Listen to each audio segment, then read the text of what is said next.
బ్రహ్మముడి 5వ భాగం. టీవీలో మంచి ప్రోగ్రాం వస్తోంది. అది చూస్తూ వీల్చైర్లో కూర్చుంది హిమబిందు. పనిమనిషి లక్ష్మి కూడా అక్కడికొచ్చి టీవీకి ఎదురుగా కింద కూర్చుని వినోదిస్తోంది.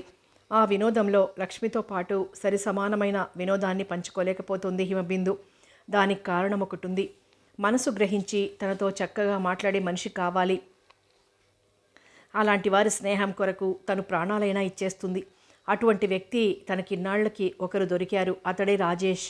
డాక్టర్ రాజేష్ నుండి తను వేరేమీ ఆశించటం లేదు. అతని స్నేహాన్ని తను కోరుకుంటోంది. ఎట్టి పరిస్థితుల్లోనూ అతని స్నేహాన్ని వదులుకోవడానికి తన మనసు ఇష్టపడదు. అటువంటి మనిషి కొద్ది రోజులుగా మళ్ళీ ఇంటికి రావటం లేదు. అతని ఉద్దేశం ఏమిటో తెలియదు. పేషెంట్లంతా తనలానే ఆశిస్తే ఆయన మాత్రం ఎందరినీ సంతృప్తిపరచగలరు? అంటే రాజేష్ తనని ఒక పేషెంట్గానే చూస్తున్నాడన్నమాట. అతడిన్నాళ్ళు ప్రతిరోజు తన ఇంటికొస్తోంది ఆయన ట్రీట్మెంట్లో ఒక భాగమే అన్నమాట. భయంతో ఇంకా ఆలోచించలేకపోయింది. నో నో అంటూ మనసు ఆక్రోశించింది. టీవీల్లో ప్రోగ్రాం క్లైమాక్స్కొచ్చి అందులో లీనమై పూర్తిగా ఆనందిస్తున్న లక్ష్మి ఆపుకోలేక బిగ్గరగా నవ్వేసింది. ఆ నవ్వుతో ఎక్కడ ఆలోచనలు అక్కడ చెదిరిపోయి తిరిగి ఈ లోకంలోకి వచ్చింది హిమబిందు. వీల్ చైర్స్ని తనే నడుపుకుంటూ గబగబా వెళ్ళి హాస్పిటల్కి ఫోన్ చేసింది. రాజేష్ గారి డ్యూటీ అయిపోయిందని అక్కడ వాళ్ళు చెప్పారు. ఇంటికి చేసింది, అక్కడా దొరకలేదు. వచ్చిన తర్వాత తన నెంబర్కి ఫోన్ చేయమని మాట్లాడిన వాళ్లతో కన్విన్సింగ్ నేచర్లో చెప్పింది. తను కొద్దిగా నడవగలుగుతోంది. మరి అటువంటప్పుడు ఇంకా ఈ వీల్ చైర్స్ దేనికి తనకు? అది ఇంకా కొన్నాళ్లపాటు వాడమని రాజేష్ సలహా. అతని సలహాను తను తోసి పారేయలేదు. అది తనకిష్టం లేకపోయినా. ఎంతసేపు ఎదురు చూసినా రాజేష్ దగ్గర నుండి ఫోన్ రాలేదు. పోనీ మళ్ళీ ఒకసారి తనే చేస్తే బాగుండదనిపించింది. అంతలో ఫోన్ మోగింది. హిమబిందుకు ప్రాణం లేచొచ్చినట్టయింది. ఒక్కసారి కూర్చున్న చోటు నుండి లేచి పరుగు తీసి ఫోన్ దగ్గరకు వెళ్ళాలని మనసు చెంగున ఉరకలేసింది. అంతలో పని మనిషి లక్ష్మి వచ్చి రిసీవర్ తీసింది. డాక్టర్ గారేనా? ఉండబట్టలే కడిగింది హిమబిందు. కాదమ్మా, నీరసంగా చెప్పింది లక్ష్మి. హిమబిందు లక్ష్మి చేతిలో రిసీవర్ అందుకుని రెస్పాన్స్ ఇచ్చింది. అవతల నుండి మాట్లాడుతోంది శశి. శశి తన ఆరోగ్యాన్ని, ప్రత్యేకించి కాలు గురించి అడిగితే తను శశిని టూర్ నుండి ఎప్పుడొచ్చావని అడిగింది. ఒక బ్యాచ్ వచ్చేసామని, మరో బ్యాచ్ ఇంకా టూర్లోనే ఉన్నారని, నరేంద్ర గారు కూడా వాళ్లతోనే ఉన్నారని, మిమ్మల్ని మరీ అడిగినట్లు చెప్పమన్నారని చెప్పింది. హిమబిందు అదంతా విని ఊరుకుంది. శశి అంతటితో వదిలిపెట్టక టూర్లో తన అనుభవాల గురించి బోర్ కొట్టించటం మొదలుపెట్టింది. అంటే తనను ఉడికించటం అన్నమాట. ఫోన్ పెట్టేస్తే ఎప్పుడు తనని ఇలాగే ఆట పట్టిస్తుందని ఇష్టం లేకపోయినా ఓర్పుతో రిసీవర్ అలాగే పట్టుకొని ఆమె చెప్పిన దానికల్లా ఊకొడుతోంది. శశి మనసు నిజంగా మంచిది కాదు. ఆమె మనసు కల్మషంతో కూడుకుంది, అసూయతో నిండిపోయింది, స్వార్థపూరితమైంది. అందుకే ఆమె అంటే తనకంత అసహ్యం. అయినా స్నేహధర్మానికి శశిని ఈనాటికి గౌరవిస్తుంది తను. హిమబిందు తనొక్క మాటైనా మాట్లాడకుండా చెప్పి ఆమెకి విసుగు పుట్టే వరకు శశిని మాట్లాడనిచ్చింది. చివరికి శశి విసుగొచ్చి ఫోన్ పెట్టేసింది. రాజేష్ వంటి సత్పురుషులే కాదు, స్త్రీ జాతికే కళంకాన్ని ఆపాదించే శశి వంటి సజాతీయులు కూడా ఉన్నారు. తన చుట్టూ ఒక పక్క బుసకొట్టే పాము, దాని కోరలు మరొక పక్క. అమరజీవిని చేయగల అమృతం, వాటి ఛాయలు. పాము దాని విషకోరల బారి నుండి తప్పించుకొని అమృతాన్ని అందుకోగలగటంలో హిమబిందు నేర్పరితనం రుజువు కావాల్సింది. ఎదురు చూసి కళ్ళు కాయలుగా కాసాయే గాని ఎంతకు రాజేష్ దగ్గర నుండి ఫోన్ కానీ తనకు రాలేదు. హిమబిందు బాధపడింది. రాజేష్ తనని ఇంత నిర్లక్ష్యం చేస్తాడని తనెన్నడూ అనుకోలేదు. ఒక డాక్టర్గా పేషెంట్ దగ్గర ఎలా వ్యవహరించాలో అలా వ్యవహరించి ఉంటాడు. ఇందులో అతని తప్పేముంది? అతని స్నేహాన్ని ఆశించి లేనిపోని భ్రమలు పెంచుకుంది తను. ఈ తప్పంతా తనది. ఆ రాత్రి హిమబిందుకు ఎంతసేపటికి నిద్ర రాలేదు. బెడ్ మీద అటు తిరిగి ఇటు తిరిగి నిమిషానికి నిట్టూరుస్తూ హైరాణ పడుతోంది. నిద్ర రాకపోతే ఆలోచనలు ఊరుకోవు. అవి ఊపిరి సలపని విధంగా అలుముకుంటాయి. అవి లేనిపోని భయాల్ని కలిగిస్తాయి, ధైర్యాన్ని సడలింపచేస్తాయి. తన బాధ భరించలేదు.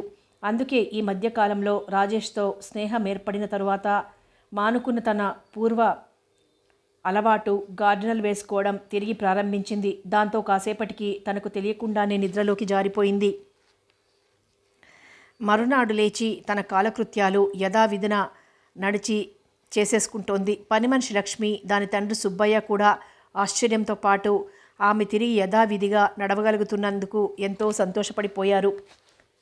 ఎందరో తనకి యాక్సిడెంట్ వలన వర్క్ డిస్టర్బ్ అయిన వాళ్ళు నిత్యం తన చుట్టూ తిరుగుతూ తన యోగక్షేమాలు కనుక్కుంటూ, కొందరు అడిగే ధైర్యం చాలక మరికొందరు తనకు పూర్తిగా నయం కాగానే ముందు మా వర్క్ ఫినిష్ చేయమని రిక్వెస్ట్ చేసి వెళ్తున్నారు. వాళ్ళందరినీ దృష్టిలో పెట్టుకుని కొద్ది కొద్దిగా తన నిత్యకృత్యాల్ని ప్రారంభించుకుంటోంది హిమబిందు. దెబ్బ తగిలిన కాలుతో ప్రతి మూమెంట్ ఎంతో నెమ్మదిగా వేయసాగింది. హిమబిందు కాల్ షీట్స్ ఇస్తుందన్న విషయం ఎమర్జెన్సీ న్యూస్లా పాకిపోయింది. ముందు ప్యాచ్ వర్క్ మిగిలిపోయి ఉన్న వాటిని ప్రిఫరెన్స్ ఇస్తూ తన ప్రోగ్రాం సెట్ చేసుకుంది హిమబిందు. మొదటి రోజు తానసలు వర్క్ చేసిందేమీ లేదు. కానీ తనున్న చోటికి తనను కలుసుకోవాలని వచ్చిన వాళ్లతో ఒత్తిడి ఎక్కువై అలసిపోయింది. మార్నింగ్ బయటకు వెళ్ళేటప్పుడు ఎంత యాక్టివ్గా ఉందో ఈవినింగ్ ఇంటికి వచ్చేసరికి అంత డల్ అయిపోయింది. కారులో నుండి దిగుతూనే కాలు కింద పెట్టలేకపోయింది. కానీ అలాగే మనసు ఉగ్గబట్టుకొని నొప్పి ఎవరికీ తెలియకుండా లోపలికి నడిచింది. ఆ నడకలో ఎంత లేదనుకున్నా కొద్దిగా అవుడు కనిపిస్తోంది.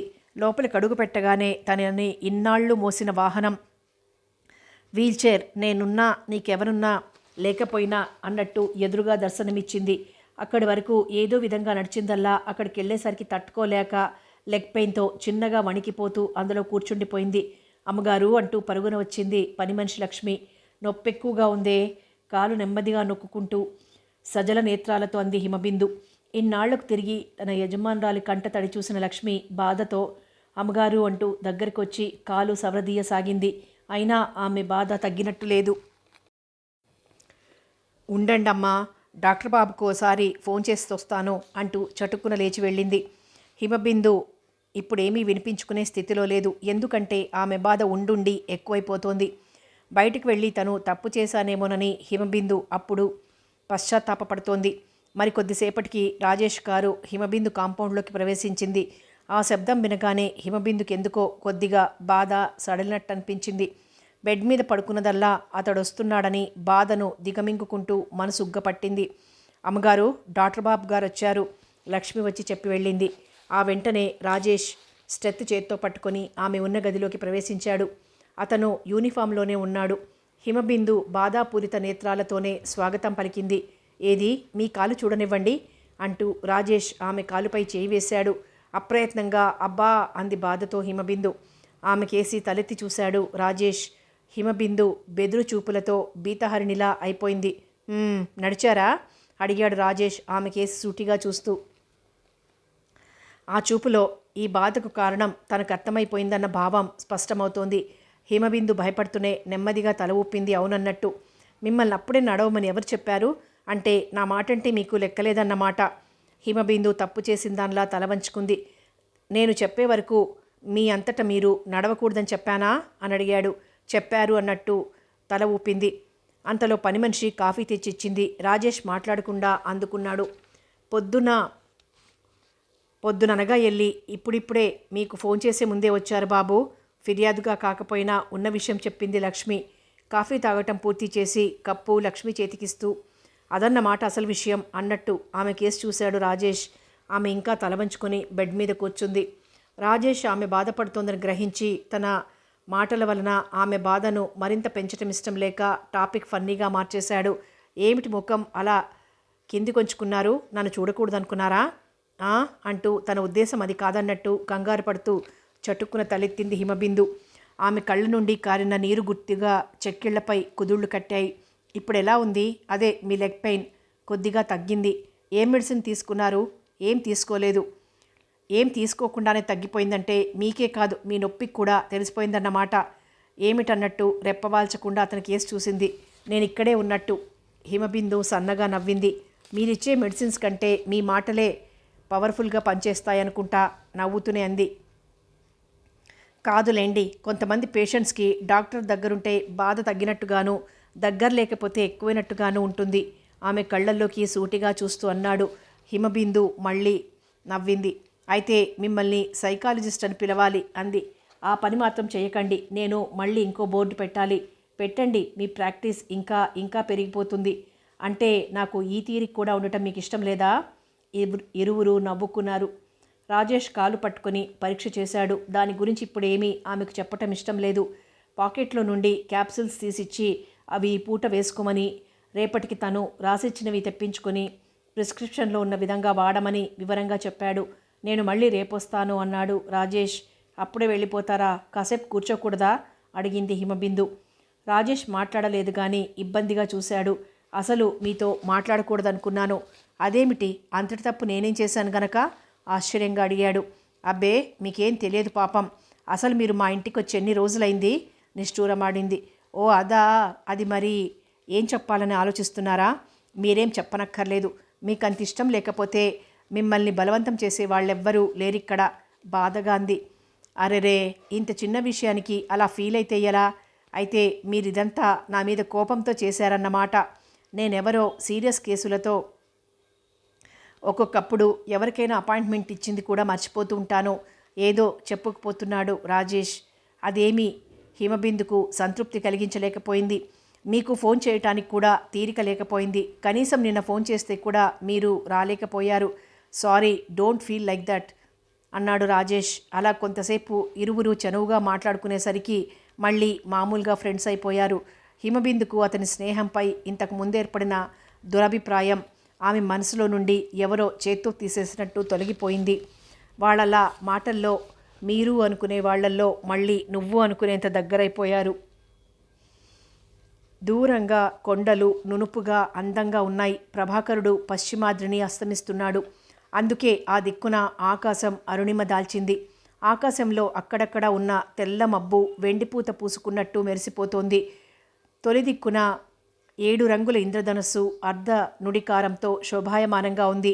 రాజేష్, హిమబిందు ఒకచోట కూర్చుని ఒకరితో ఒకరు చూపులతో పోటీ పడుతున్నట్టున్నారు. రాజేష్ ఆమెలో ఇదివరకెన్నడూ చూడని కొత్త కొత్త అందాలు చూస్తున్నాడు. హిమబిందు అతనిలో ఇదివరకెన్నడూ చూడని ఆకర్షణ చూస్తోంది. ఇలా ఒకరికొకరు దగ్గరై ఎంతసేపు ఈ లోకాన్ని మర్చిపోయారో. ఏమిటలా చూస్తున్నారు? సిగ్గుతో మొగ్గలా ముడుచుకుపోతూ భీతహరిణిలా అడిగింది హిమబిందు. నీ అందాన్ని ఆమెకు దగ్గరగా జరుగుతూ అన్నాడు Rajesh. Gold spot colour sari, దానికి మ్యాచింగ్ బ్లౌజ్ ధరించి, చేతులకు సింపుల్గా మ్యాచింగ్ బ్యాంగిల్స్, చెవులకి రింగ్స్ ధరించి, కళ్లకు కాటుక, నుదుటన రౌండ్గా మ్యాచింగ్ కలర్ తిలకం దిద్ది, ప్రకృతిలోని శోభకే ఒక శోభగా ద్విగుణీకృతి దాల్చింది హిమబిందు. రాజేష్ వైట్ షర్ట్ మీద స్నఫ్ కలర్ సూట్ వేసి మ్యాచింగ్ టై, షూ ధరించి మగసిరినంతా తన స్వంతం చేసుకున్న నవ మన్మధుడిలా ఉన్నాడు. ఎప్పుడు చూడలేదా? ఎన్నిసార్లు చూసినా నీలోని అందం నాకు కొత్తగానే ఉంటుంది అంటూ రాజేష్ తన చూపుని ఆమె వక్షోజాలపైకి చురుగ్గా పోనిచ్చాడు. ఏమిటా చూపు? ఎవరైనా చూస్తారు. సిగ్గునిండిన బుగ్గల్లో అరుణిమ చోటు చేసుకోగా చిరునవ్వుతో కొంగు సవరించుకుంది హిమబిందు. అంటే ఎవరూ చూడకపోతే పర్వాలేదన్నమాట అంటూ ఒక్కసారి అటు ఇటు చూసి, అయితే ఇక్కడెవరూ లేరుగా అంటూ చురుగ్గా ఆమె పైకి వాలాడు రాజేష్. నేను నలిగిపోతానంటూ అతను తన పైన పడకుండా చేతులు అడ్డుపెట్టింది. అవి రాజేష్ చేస్తుని అంటిపెట్టుకున్నాయి. నేను కూడా నీ మీద చేతులు ఇలా పెట్టనా? అడిగాడు అతి నెమ్మదిగా. అంటూ తన 2 చేతులు చటుకున తీసేసింది హిమబిందు సిగ్గుతో. రాజేష్ అప్రయత్నంగా ఆమెపై పడిపోయాడు. హిమబిందుకు దెబ్బ తగిలింది. అందుకే అప్రయత్నంగా అబ్బా అంది అతి శుతిమెత్తగా. ఏమైంది అంటూ రాజేష్ కంగారు పడిపోయాడు. హిమబిందు అతన్ని విడిపించుకొనియలేదు. 2 చేతులతో అతన్ని చుట్టి మెత్తగా పొదివి పెట్టుకుని ఏదో తెలియని అనుభూతిలో లీనమై జగతిన ఉన్నది తామిద్దరమే అన్నట్టు ప్రవర్తించింది. రాజేష్ కూడా ఈ అనుభవం కొత్తదే. ఎన్నో రకాల హిమబిందుకు దగ్గరైనా తాను ఇదివరకెన్నడూ ఇలాంటి అనుభూతిని పొంది ఎరగడు. అందుకే తను కూడా ఆమెతో సహకరించాడు. ప్రకృతిలో స్త్రీ పురుషుల సంగమం కూడా ఒక కళే. ఆ ప్రదేశం ద్విగుణీకృతంగా కళకళలాడిపోతోంది. హిమా, ఏమిటిది? పొదివి పట్టిన చేతులతో ఆమెను మృదువుగా నిమురుతూ అడిగాడు. తెలియదు. కళ్ళు తెరవకుండానే, పట్టు విడవకుండానే, పెదవులు ఆడకుండానే పలికింది. ఆ తేనె పలుకు రాజేష్ హృదయానికి మరింత ఆహ్లాదాన్ని కలిగించింది. ఇప్పుడు ఎలా ఉంది? అడిగాడు రాజేష్. మాటలతో చెప్పలేనంటూ నెమ్మదిగా కళ్ళు తెరిచి అతని పెదవులపై మత్తుగా ఒక ముద్దు పెట్టి చటుక్కున దూరంగా జరిగి సిగ్గుతో తన ముఖారవిందాన్ని 2 చేతులతో కప్పేసుకుంది. రాజేష్కి గబాల్న మెలకువ వచ్చింది. ఇంకా అతను తన పెదవులను చప్పరిస్తూ ఆ అనుభూతిలోనే ఉన్నాడు. ఎంత మధురమైన స్వప్నం! వాస్తవాన్ని మరిపించే సుందర సుమధుర కల్పన తలుచుకుంటూ తనకు తానే సిగ్గుపడిపోయాడు. హిమబిందు ఎవరు? తనకు ఆమెకు ఏమిటి సంబంధం? తన మనసెందుకిలా భ్రమలకు లోనవుతోంది? ఇది తన వృత్తి ధర్మానికి పూర్తిగా విరుద్ధం. తన ఆశయ సిద్ధికి ఎంతైనా ఆటంకం. హిమబిందు అందంగా ఉండవచ్చు, ఆమె మనసు నిష్కళంకమైనది కావచ్చు, ఆమె తన నుండి ఏది ఆశించకపోవచ్చు. అటువంటప్పుడు ఆమె పట్ల తనిటువంటి రుగ్మతలకు లోను కావటం ఎంతైనా అసమంజసం అనుకున్నాడు. చాలాసేపటి వరకు అతనికి నిద్ర పట్టలేదు. ఎంత వద్దనుకున్నా అతని మస్తిష్కంలో హిమబిందుని గురించిన ఆలోచనలు అతన్ని వదిలిపెట్టలేదు. రాజేష్కి రాత్రికి నిద్ర చాలక ఉదయం లేచేసరికి కొద్దిగా ఆలస్యమైంది. టైం చూసుకున్నాడు. ఓ మై గాడ్ అంటూ లేచి కూర్చున్నాడు. త్వరగా కాలకృత్యాలు ముగించుకొని హాస్పిటల్కి వెళ్ళడానికి రెడీ అవుతున్నాడు. టిఫిన్ పైకే తప్పించుకున్నాడు. తల్లి కాఫీ తెచ్చింది. నౌకర్లు ఎంతమంది ఉన్నా కొడుక్కి స్వయంగా కాఫీ ఇవ్వటం ఆమెకు అలవాటు. చాలా లేట్ అయింది ఈరోజు, మార్నింగ్ డ్యూటీ. నువ్వైనా లేపలేదేమ్మా అని అడిగాడు రాజేష్. నిద్ర చాలక నువ్వు పడుకుంటే నేనెలా లేపన్రా అంది తల్లి. కాఫీ కప్పు ఖాళీ చేసి తల్లి చేతికిస్తూ నవ్వుకున్నాడు రాజేష్. డ్రెస్సింగ్ టేబుల్ దగ్గరికి వెళ్ళి ఒక్కసారి ఫైనల్ టచ్అప్స్ చేసుకుని వస్తానమ్మా అంటూ ముందుకు నడిచాడు. మంచిది నాయనా, భోజనానికి త్వరగా వచ్చేయి అంది తల్లి వెనక నుండి. అలాగే అంటూ రాజేష్ మళ్ళీ వెనక్కి తిరగకుండా స్టెప్స్ దిగి పోర్టికోలో ఉన్న కారు డ్రైవింగ్ సీట్లో కూర్చొని చేతిలో స్టెత్ మెడలో వేసుకుని కారు స్టార్ట్ చేశాడు. కారు మరుక్షణంలో శ్రీనిలయం వదిలిపెట్టింది. రాజేష్ రాక చూసి విస్మయం చెందింది హిమబిందు. రోజుకొక్కసారి రావటమే అంతంత మాత్రంగా ఉంది. ఈరోజు అనుకోకుండా మళ్ళీ రావటం ఆమెకు విస్మయం కలిగించింది. Surprise, it is really a surprise. ఈరోజెందుకో ఈ దీనురాలిపై ఇంత దయ కలిగింది. మనసు ఆనందంతో ఉరకలేస్తుంటే అది మాటల్లో చెప్పలేక చిరుదరహాసంతో అతనిని హృదయపూర్వకంగా స్వాగతం పలికింది హిమబిందు. తనంత తానుగా హంసగమనయ్యై నడిచొస్తున్న ఆమెను ఆనందంతో తిలకిస్తూ అడుగు లోపలికి వేశాడు రాజేష్. ఇరువురు ఒకరికెదురుగా ఒకరు సోఫా సెట్లో కూర్చున్నారు. నిజం చెప్పాలంటే ఈ దీనుడికే మనసు సరిగ్గా లేక ఇక్కడికొచ్చాడు. ఆమె కళ్ళల్లోకి చూస్తూ అన్నాడు. వాట్? గుడ్ జోక్ రియలీ అంది హిమబిందు. అంతే, నిజం చెప్తే ఎవరూ నమ్మరు. నేను మాత్రం నిజమే చెప్తున్నాను. నాకు నిన్ను చూస్తుంటే చాలా ఆనందంగా ఉంది టాపిక్ మారుస్తూ అన్నాడు. అదేమిటి? గభాలున నవ్వొచ్చి ఆపుకోబోతూ అంది. నీ అంతటా నువ్వు ఇలా నడుస్తుంటే నాకు నిజంగా ఎంతో ఆనందంగా ఉందనుకున్నావు. అందుకు నేనెప్పుడూ మీకు కృతజ్ఞురాలినే. అంతంత డైలాగులొద్దు, అవి నేనెప్పుడూ వినేవే. నన్నూరికే చెట్టెక్కించేయకు. నేనొక డాక్టర్గా తప్ప అంతకు మించి నీకేమీ చేయలేదు అన్నాడు రాజేష్ నిగర్వంగా. అతని గొప్ప మనసుకు హిమబిందు అతనికి మనసులోనే కృతజ్ఞతలర్పించుకుంది మరోసారి. ఆ భావం ఆమె కళ్ళల్లో స్పష్టంగా చూశాడు రాజేష్. అవును, మీ కాల్ షీట్స్ ప్రెషర్ ఎంతవరకు వచ్చింది? మళ్ళీ టాపిక్ మారుస్తూ అన్నాడు రాజేష్. ఆ పనేదైనా డాక్టర్ రాజేష్ గారి సర్టిఫికెట్ మీదే బేస్ అయి ఉంటుంది. నాకంత విలువనిస్తున్నందుకు థ్యాంక్స్. మీకు సాటిస్ఫాక్షన్ ఉంటే అదైనా కాలుకి ఎక్కువ శ్రమ ఇవ్వకుండా కొద్దిగా మీ వర్క్కి మీరు అటెండ్ అవ్వచ్చు అన్నాడు. ఆమె పెదవులపై హాసరేఖలు విరిశాయి. అక్కడందంగా ఆకర్షణీయంగా అలంకరించబడుతున్న వాల్ పెయింట్ని అదే పనిగా కన్నార్పకుండా చూడసాగాడు రాజేష్. అది గమనించిన హిమబిందు చూపు కూడా దాని మీదికి మరలింది.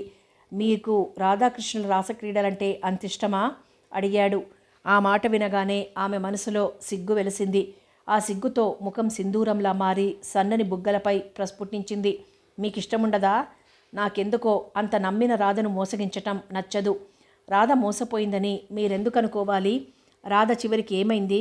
కృష్ణుడికి వట్టి ప్రేయసిగానే మిగిలిపోయింది. అష్టభార్యలు కలిగిన కృష్ణుడు అంతగా నమ్మి కొలిచిన రాధను మాత్రం ఎందుకు భార్యగా చేసుకోలేకపోయాడు? వాదించాడు రాజేష్. అయితేనేం, ఆమెకు మరెవ్వరికీ దక్కని మధురమైన స్థానాన్ని కల్పించాడు. భార్యగా ఉండి ఎవరు మాత్రం అంత కీర్తిని గడించారు? ఏదో ఆ గాఢలో మధురమైన బాధలో లీనమైపోతూ ఎంతో ఆసక్తికరంగా చెప్తోంది హిమబిందు. చూడబోతే నువ్వు రాధాకృష్ణుల గురించి బాగా స్టడీ చేసినట్టున్నావే అన్నాడు రాజేష్ ఆమె కళ్ళల్లోకి కొంటెగా చూస్తూ. హిమబిందు సిగ్గుతో ముకుళిత వదనాయింది. అలా ఎంతసేపు మాట్లాడుకున్నా వాళ్ల మాటలు తరగవు. వాళ్లకు విసుగనిపించదు.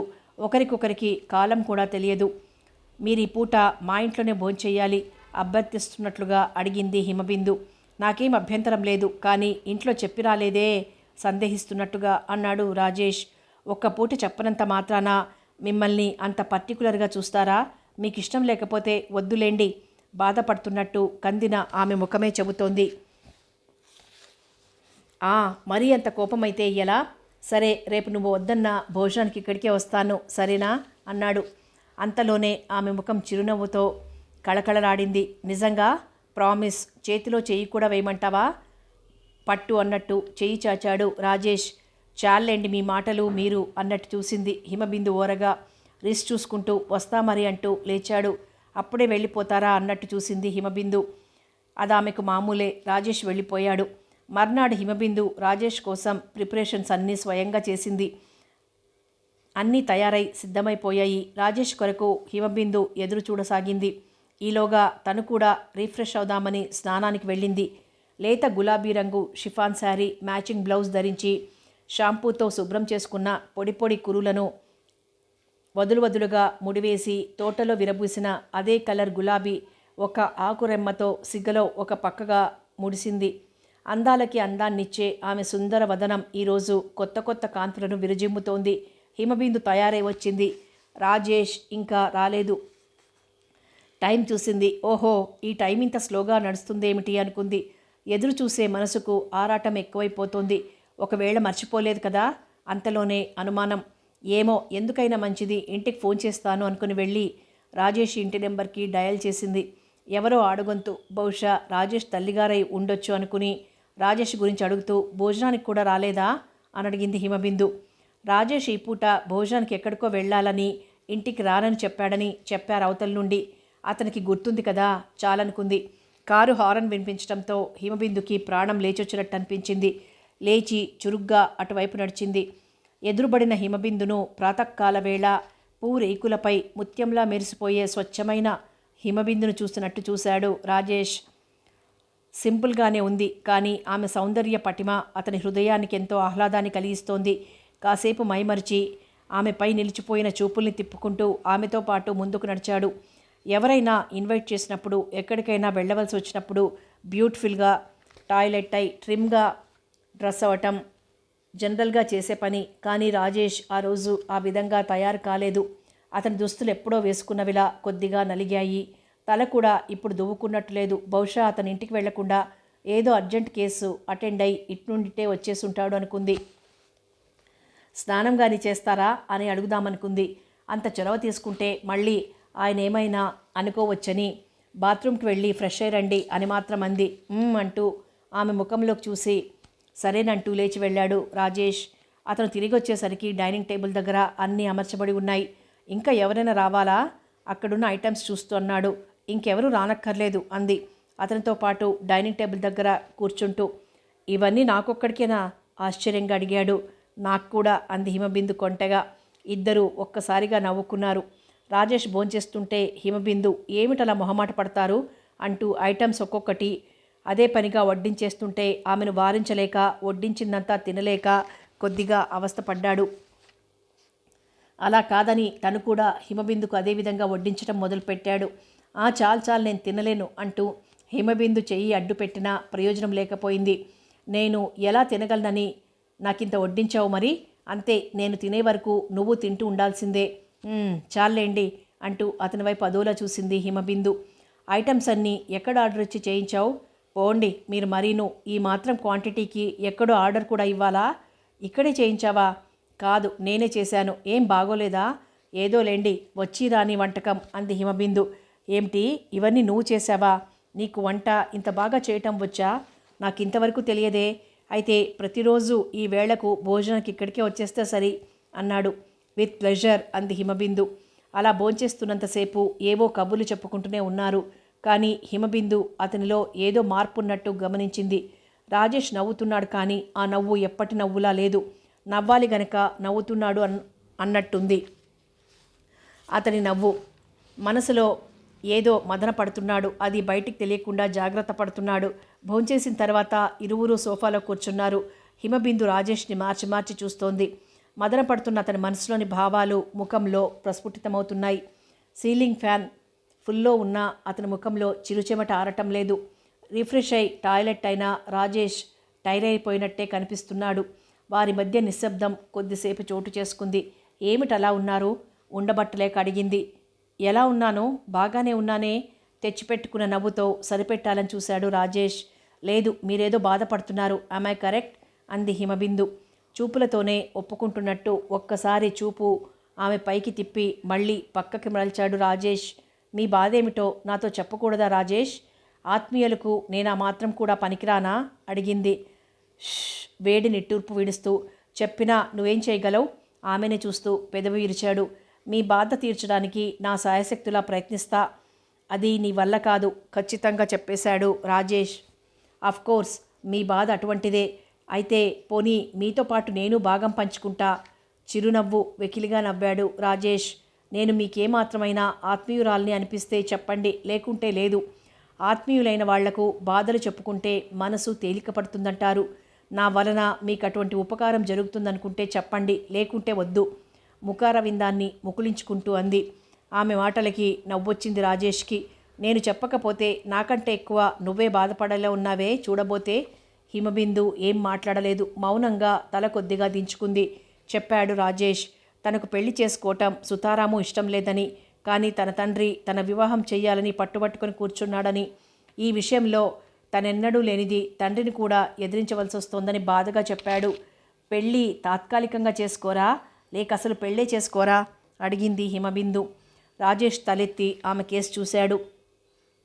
ఆ నయనాలు నిర్లిప్తంగానూ, ఆ ప్రఫుల్ల వదనం నిస్సందేహంగానూ కనిపించాయి. నా ఆశయం నెరవేరే వరకు నేను పెళ్లి చేసుకోదలుచుకోలేదు, ఖచ్చితంగా చెప్తున్నట్టు చెప్పాడు. ఆ ఆశయం ఏమిటో హిమబిందుకు ఇదివరకు ఒకసారి చెప్పి ఉన్నాడు. మీ ఆశయం నెరవేరాలని నేను మనస్ఫూర్తిగా కోరుకుంటున్నాను. రాజేష్ మనసు ఆ మాటతో కొద్దిగా శాంతించింది. థ్యాంక్స్ అన్నాడు. మీరేమనుకోనంటే నాదో చిన్న అనుమానం. ఏంటన్నట్టు తలెత్తి చూశాడు రాజేష్. మీరు పెళ్లి చేసుకుని విదేశాలకు వెళ్ళకూడదా? అప్పుడు మీ పేరెంట్స్ ఆశ తీరుతుంది, మీ ఆశయం నెరవేరుతుందిగా. అప్రయత్నంగా రాజేష్ కళ్ళు పెద్దవయ్యాయి. అవి హిమబిందును తీక్షణంగా చూడసాగాయి. కానీ హిమబిందు మాత్రం చలించలేదు. ఆమె ప్రఫుల్ల వదనం నిష్పాక్షంగానే ఉంది. చెప్పానుగా అలా చేయటం నాకిష్టం లేదని. ఏం ఇన్నాళ్ళు ఆగినోళ్ళు ఇంకొన్నాళ్ళు ఆగలేరా? అంతలోనే వీళ్ళ ముద్దు ముచ్చట కరువైపోతాయా?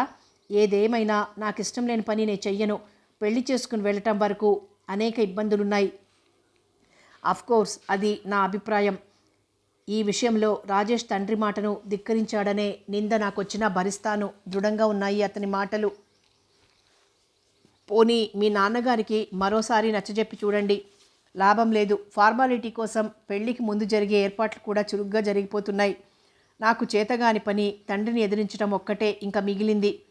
అది కూడా నేడో రేపో జరిగిపోతుంది. దాంతో ఆయన నా ఇష్టానికి అంగీకరించి ఇదంతా చేసినందుకు నలుగురిలో అవమానపడటమో లేక తండ్రి కొడుకులు విడిపోవటమో ఏదో ఒకటి జరుగుతుంది. తల పంకిస్తూ సీరియస్గా అన్నాడు రాజేష్.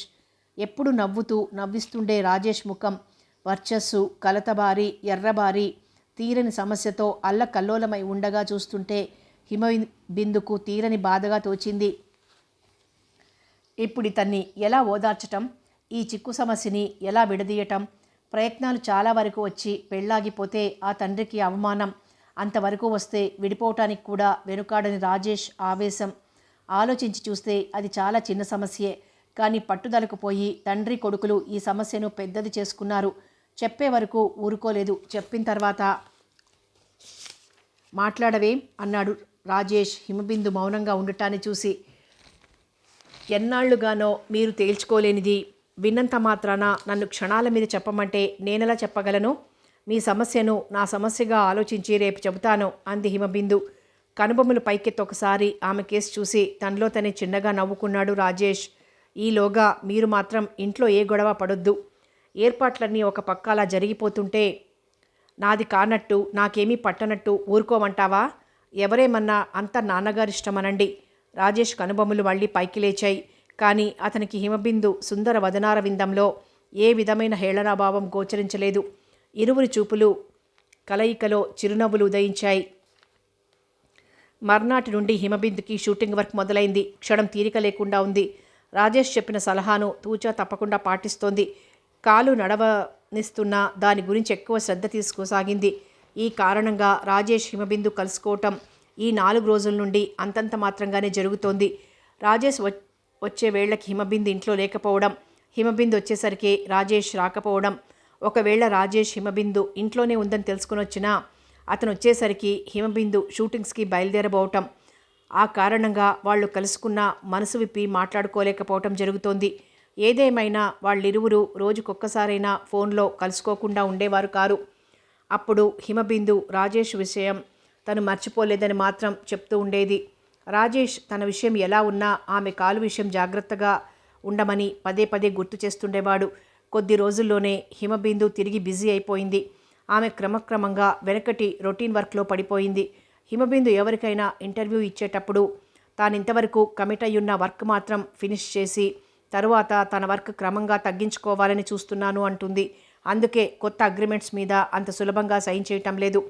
ఆమె తీసుకోబోయే నిర్ణయానికి ఏ క్షణంలోనైనా ఆమె పూర్తిగా విరమించొచ్చని, అందుకుగాను ఆమెతో అగ్రిమెంట్ చేసుకోదలుచుకున్నవారు ఒకరినొకరు పోటీ పడి ఆమె రేటు పెంచడమే గాక ఆమెకు ఒత్తిడి మరింత ఎక్కువ చేయసాగారు. హిమబిందు అన్నీ ఓర్పుతో నేర్పుగా సాగిస్తూ విశ్రాంతి లేకుండా పనిచేస్తోంది. ఆమెలా తన వృత్తిలో పూర్తిగా నిమగ్నమై ఉండటం రాజేష్కి నచ్చేది కాదు. మళ్ళీ ఆమె ఆరోగ్యం ఎక్కడ దెబ్బతింటుందోనని అతని భయం. పద్మప్రియ కన్న కలలు ఫలించబోతున్నాయి. తాను కోరుకున్న వ్యక్తితో తన వివాహం జరగబోతోంది. కళ్లల్లో కొత్త కాంతులు, తనువంతా అనుక్షణం పులకింతలు, వయసు కవ్వింతలు, వలపు పూరింతలు, ఒక్కటేమిటి అన్ని రకాల అనుభూతులు తన స్వంతం చేసుకుని ఆనంద డోలికల్లో తేలియాడుతోంది. వివాహితగా తన భావి జీవితాన్ని ఊహించుకుంటోంది. అతడు ఇదివరకటిలా తనకు దూరంగా ఉండడు. చెంతకు చేరి అలరిస్తాడు. చేయి వేసి తనువంతా పులకరింపచేస్తాడు. తీయని మాటలతో కవ్విస్తాడు. మధురమైన కలలతో తనను తేలియాడిస్తాడు. ఆదిలో అతని మౌనాన్ని చూసి తను భయపడింది. తన కోరిక నెరవేరుతుందో లేదోనని లోలోపనే మదనపడింది. దేవుడు అనుగ్రహించాడు. తన ప్రార్థన ఆలకించాడు. అతనితో తప్ప తన మనుగడ సాగదని గ్రహించాడు. అతడెంతో దయామయుడను కనుకనే తనను దీవించాడు. కన్ను మూసినా తెరిచినా అతని రూపే కళ్లల్లో మెదులుతోంది. పగలంతా ఇదే వ్యాపకం. రాత్రిళ్ళు నిద్ర కూడా ఉండటం లేదు. ఇలా ఇంకెన్ని రోజులు అంటూ లెక్కలు వేసుకుంటోంది. అంతవరకు మాలతీలత చేరువన లతలా అల్లుకొని పగటి కలలు కంటున్న పద్మ తన గదిలోకి వెళ్ళి సీలింగ్ ఫ్యాన్ ఫుల్లో పెట్టుకుని ఫోమ్ బెడ్పై పడుకొని పిల్లోని ఒడిలోకి లాక్కొని తీయని ఊహల్లో తేలిపోసాగింది. ఈ మధ్య చాలా రోజులుగా అతని నిర్ణయం తెలియక సందిగ్ధావస్థలో మనక్లేశాన్ని అనుభవించింది తను. అతన్ని ఏ సుముహూర్తంలో తను విశ్వసించిందో అప్పటి నుండి అతని కొరకు పిచ్చిగా భ్రమలు పెంచుకుంది. అతని ఉద్దేశం తెలుసుకోవాలని ఎన్నోసార్లు ప్రయత్నించింది. ఎప్పుడు పెళ్లి విషయం ఎత్తినా తనకిప్పట్లో పెళ్లి చేసుకోవటం ఇష్టం లేదనేవాడే గాని తనంటే ఇష్టం లేదని, తనపై అలాంటి ఆశలు పెట్టుకోవద్దని కానీ ఎప్పుడూ అనలేదు. అంతేగాక తనంటే ఎప్పుడూ అయిష్టత చూపలేదు. అమర్యాదగా ప్రవర్తించడం కానీ చేయలేదు. అందుకే అతని గురించి తన ఆశలు పెంచుకోకుండా ఉండలేకపోయింది. పద్మ మనసు ఇప్పుడెంతో తేలిగ్గా హాయిగా ఉంది. అది దూదిపింజలా అల్లనల్లన తేలిపోతోంది. వయస్సు హరిణంలా చెంగున పరుగులు ఉరకలు వెయ్యాలని తొందరపడుతోంది. అంతరంగంలోని తలంపులు కళ్లల్లో వలపుల్లా బుగ్గలపై సిగ్గులు పూచి మొగ్గల్లా ప్రస్ఫుటిస్తున్నాయి. ఈరోజు తనకు హాస్పిటల్కి వెళ్లాలని కూడా అనిపించటం లేదు. అసలు ఏ పని చేయబుద్ధి కావటం లేదు. పెళ్ళైతే తనెలాగో హాస్పిటల్కి వెళ్ళటం మానేస్తుంది. అంతవరకు వస్తానని అవతల కమిట్ అయ్యుండి అందుచేత వెళ్లకుండా ఉంటే బాగుండదు. ఇష్టం లేకపోయినా ఈ 4 రోజులు వెళ్లాలని నిశ్చయించుకుంది. పెళ్ళైన తర్వాత అతనితో కలిసి తను విదేశాలకు వెళ్ళిపోతుంది. తను కొత్త సంసారాన్ని ఏ విధంగా సాగించాలో ఇప్పటి నుండే ఆలోచించడం మొదలుపెట్టింది. ఏసీ చేసిన హౌస్, కార్ ఉండాలి. హౌస్లో ఫర్నిచర్ అంతా ఫారిన్ స్టైల్లోనే ఉండాలి. ఇక మీదట ప్రయాణాలన్నీ ఫ్లైట్స్ మీదే. ఎప్పుడైనా వీలును బట్టి షిప్లో కూడా ప్రయాణం చేయాలనుంది తనకు. ఆ జీవితం తనకెంతో దూరంలో లేదు. తనంత అదృష్టవంతురాలు మరొకరుండరు. అందుకే తను కోరుకున్న జీవితాన్ని పొందగలుగుతోంది. పద్మ పెళ్లి ఆడంబరంగా జరిపించడానికి అన్ని ఏర్పాట్లు చురుగ్గా జరుగుతున్నాయి. ఈ సందర్భంగా పద్మకు అతను న్యూ మోడల్ రవ్వల నెక్లెస్ కూడా ఆర్డర్ ఇచ్చినట్టు ఆమెకు తెలిసింది. ఇంకా మ్యారేజ్ డేట్ ఫిక్స్ కాలేదు. దానికై పెద్దవాళ్లు త్వరలో సమావేశమై పురోహితులతో సంప్రదించి తమ జాతకాలకు అనుగుణంగా ముహూర్తాన్ని నిర్ణయించనున్నారు. అప్పుడు కానీ wedding card selection, printing, distribution మొదలు కావు. అది నెహ్రూ జూలాజికల్ పార్క్. హిమబిందు వెంట రాజేష్ అక్కడ వింత వింతలైన జంతువుల్ని, రకరకాలైన పక్షుల్ని చూడటానికి గాను రాజేష్ హిమబిందు వెళ్ళింది. ఎప్పుడూ ఇల్లే అనకుండా ఏదో కాస్త చేంజ్ కోసం హిమబిందు రిక్వెస్ట్ చేస్తే రాజేష్ తోడుగా వచ్చాడు. ఇరువురు పక్కపక్కన అడుగులు అడిగేసుకుంటూ నడుస్తున్నారు. చిల్డ్రన్స్ ట్రైన్ పిల్లా పెద్దలతో సందడిగా తిరుగుతోంది. అంబారి కట్టి ఉన్న ఏనుగుపై పెద్దవాళ్ళెవరో పిల్లల్ని ఎక్కించుకుని ఊరేగుతున్నారు. జిరాఫీ ఏదో వింత చూస్తున్నట్లు మెడ బారుగా పెట్టి కదలకుండా నిలబడి చూస్తోంది. వివిధ జాతుల చింపాంజీలు తమ తమ విన్యాసాలు కొనసాగిస్తూనే ఉన్నాయి. ఎక్కడ్నుంచో ఆకలిగొన్న సింహగర్జన చెవులు దద్దరిల్లేలా వినిపించింది. నీటి గుర్రాలు, ఖడ్గమృగాలు, దుప్పులు, లేళ్లు, శరభాలు, విషసర్పాలు, అనేక రకాల పక్షులు కోలాహలం చేస్తున్నాయి. ఎవరూ అంతగా సంచరించని చోటు. గరిక మొక్కలు బాగా ఒత్తుగా పెరిగి కూర్చోవటానికి మెత్తగా ఉంది. ఇక్కడ కాసేపు కూర్చుందామా అడిగింది హిమబిందు. అలాగే అన్నట్టు తలూపాడు రాజేష్. ఇరువురు ఎదురుబదురుగా కూర్చున్నారు. ఇరువురి మధ్య నిశ్శబ్దం కొద్దిసేపు చోటు చేసుకుంది. ఆ మౌనాన్ని భరించడం ఇరువురికి కష్టమే అనిపించింది. ఏమిటలా ఉన్నారు? హిమబిందే మాట కలిపింది. ఎలా ఉన్నాను? ఆమె చూపులో చూపు కలుపుతూ అడిగాడు. ఆ చూపుల వాడిని తట్టుకోలేనట్టు సిగ్గుపడుతూ చూపు దించింది హిమబిందు. మీరెప్పుడైనా ఇలా ఉన్నారా? ఎప్పుడూ నవ్వుతూ నవ్విస్తూ ఉండేవారు. మరిప్పుడెందుకు ఇలా అయిపోయారు? జీవితం గురించి ఇప్పుడిప్పుడేగా తెలుసుకుంటున్నా సూటిగా ఏటో శూన్యంలోకి చూస్తూ అన్నాడు. జీవితాన్ని గురించి మీరొక్కరే తెలుసుకునేదేముంది? అది ప్రతి ఒక్కరికి ఉండే సమస్యే. జీవితాన్ని గురించి ఎంతో స్టడీ చేసిన దానిలా చెప్పింది. నా గురించి నీకెందుకింత ఇంట్రెస్ట్? మీరే అంటున్నారుగా ఇంట్రెస్ట్ అని. అది ఇంట్రెస్ట్ అంతే. దాని వలన నీకు కలగబోయే అనర్థాల్ని గురించి కొంచెమైనా ఆలోచించావా? విచక్షణతో కూడుకున్నాయి ఆ మాటలు. I don't care. నాకు నచ్చిన పని నేను చేస్తున్నాను కాబట్టి దానివలన ఏ అనర్థం వచ్చినా నేను ఆనందంగా అనుభవిస్తాను. ఆ భయం మీకేం అక్కర్లేదు ధైర్యంగా చెప్పింది హిమబిందు. అఫ్కోర్స్ నీ మీద నాకు ఆ నమ్మకం ఉంది. ఎందుకో నా మనసుకే అంతగా నచ్చటం లేదు. ఆమె వైపు బాధగా చూస్తూ అన్నాడు. నచ్చటం లేదా? లేక నా మీద నమ్మకం లేదా? చూపు అతని మీద నుంచి దరహాస వదనంతో అడిగింది హిమబిందు. అలా అనుకుంటే కాగితంపై నేనసలు సైన్ చేసేవాడినే కాదు. ఇంకెప్పుడు హాస్యానికి కూడా అలా అనకు బాధపడ్డాడు రాజేష్. హిమబిందు ఆ మాటలతో తలవంచుకుంది. కాకపోతే నా అవసరానికి నిన్ను పావుగా వాడుకుంటున్నానే అని మాట పూర్తి చేయలేకపోయాడు. ఆ మాత్రం ఒకరికొకరు సహాయపడకపోతే ఇక స్నేహానికి విలువేముంది? హిమబిందు సుతిమెత్తని వేళ్ళు గరిక మొక్కల్ని తాకుతుంటే వేళ్లే కందిపోతాయా అన్నట్టుగా ఉంది. I like you very much మనసులోనే అనుకోవాలనుకున్నాడు. కానీ పెదవులు సహకరించక మాట బయటికి వచ్చేసింది. హిమబిందు వికసిత వదనంతో తలెత్తి అతని వైపు చూసింది. ఆ చూపులో ఆత్మీయత, అవ్యక్తానురాగాలు గోచరించాయి. ఆమెకు అవే అతని నుండి ఆమె నిజంగా కోరుకుంటున్నవి. I two అనాలనుకుంది. కానీ ఆ మాట పెదవుల వరకు వచ్చి సిగ్గుపడిపోయింది. ఒక్కచోటే ఇంతసేపైతే ఎట్లా అడిగాడు. మీరెప్పుడు జూ చూడలేదా? తిరిగి అడిగింది. కొన్నిసార్లు చూసినా ఎప్పటికప్పుడు ఇంకా ఇంకా చూడాలని అనిపిస్తుంది. కనుబొమలెత్తి ఆమె కళ్ళల్లోకి సూటిగా చూస్తూ అన్నాడు. అతను అంటున్నదేదో అర్థమైనట్టు సిగ్గుతో ముకుళించుకుపోయింది హిమబిందు. ఒప్పుకుంటావా అడిగాడు మళ్ళీ. రాజేష్ ఆమె నోటితోనే ఏదో చెప్పించాలనే ఉద్దేశంతో దించిన తల పైకెత్తి అతని చూపుతో పోటీ పడలేక మీరలా చూడకండి అన్నట్టు చూపులతోనే చెప్పింది. రాజేష్ అర్థం చేసుకున్నట్టు నవ్వుకున్నాడు. ఒప్పుకుంటాను కానీ అది ఈ జంతువుల్ని, పక్షుల్ని, మరేదో వృక్షాల్ని అంటే నమ్మలేను. కింద పెదవిని పంటితో కొద్దిగా నొక్కుతూ చూపుల్నేటో ఉంచి అంది. ఏం? అవి కూడా ప్రకృతి సిద్ధమైన అందాల సృష్టిలో అంతర్భాగాలేగా అడిగాడు. కావచ్చు. అయినా వాటి కోసం ఎవరు అంతిదిగా తాపత్రయపడతారని నేను అనుకోను. మరి వేటి కోసం తాపత్రయపడతారో వింతగా ఆమె కేసు చూశాడు రాజేష్. మీ ప్రాక్టీస్ కొద్ది రోజులు ఆపు చేసి ప్రత్యేకంగా ఇంటర్వ్యూ పెట్టి ప్రతి ఒక్కళ్ళని పిలిచి అడగండి, చెబుతారు. ఆ మాటకు రాజేష్కి నవ్వొచ్చింది. హిమబిందు కూడా ఆ తరువాత అతనితో శృతి కలిపింది.